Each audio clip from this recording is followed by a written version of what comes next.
PICS is an acronym for Partnership for Innovation in Compensation for Charter Schools. PICS is a consortium of charter schools located in New York and New Jersey. These schools share resources to recruit, retain, and reward top quality educators, and in effect, improve students' educational experience. These participating charter schools are all using the PICS teacher evaluation process to make informed decisions about students and teachers.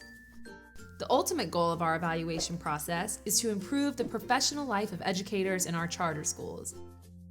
In short, we strive to make good teachers great.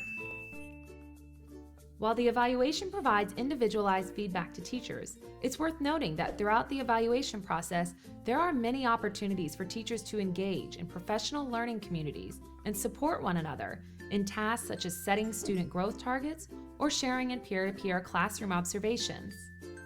But let's get down to the nitty-gritty. What is the teacher evaluation process?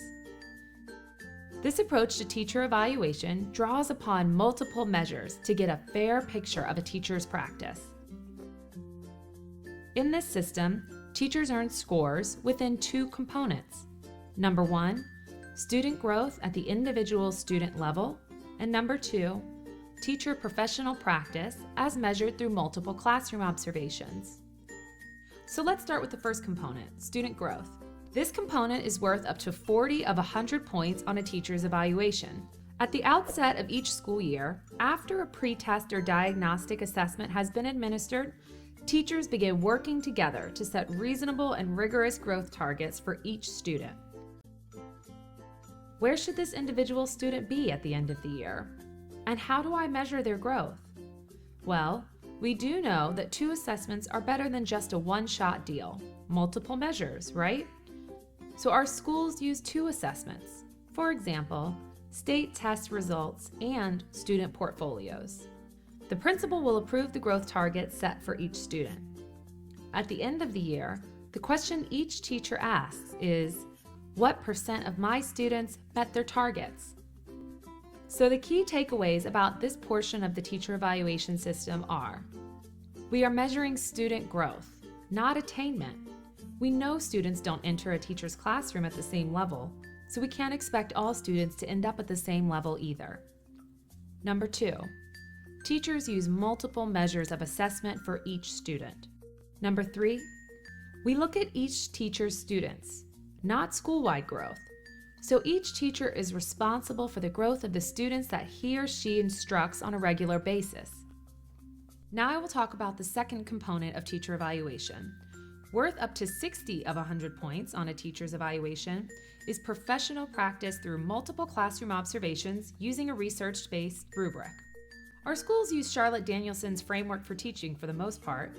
A few schools use Marshall or Marzano. Using Charlotte Danielson's framework, there are 4 domains that should be observed. Domain 1, planning and preparation. An example of this domain is designing coherent instruction. Domain number 2, the classroom environment, such as managing student behavior. Domain 3, instruction. An example here is engaging students in learning. Domain 4, professional responsibilities. For example, participating in a professional community. Because teaching is complex and there are so many actions and behaviors to measure, the idea here is that a principal will conduct many classroom observations in order to collect evidence of a teacher's effectiveness in all the components within the shared definition of good teaching. There are many opportunities for teachers to share their own evidence with the supervisor, in addition to sharing their reflections and self-evaluations.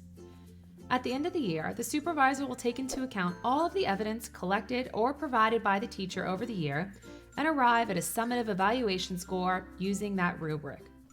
So the key takeaways for this component of the teacher evaluation system are: number 1, each school must first agree on a research-based rubric so that they have a shared expectation about what good teaching looks like. This requires training and time for teachers to dive into the rubric and get comfortable with it. Number 2, again, we are talking about a year's worth of evidence, never a single classroom visit. What we see in this scenario is that the teacher and the supervisor develop an ongoing professional dialogue throughout the year about what is happening in the classroom. Number 3, the teacher can use these observations to reflect and make improvements over the year. So there's a sense of transparency, formative observations, and continuous reflection and growth. So now a teacher has a score of 0 to 40 based on their students' growth, and a score of 0 to 60 based on observations. Together, those scores are combined for a score of up to 100 and an associated rating of highly effective, developing, or ineffective.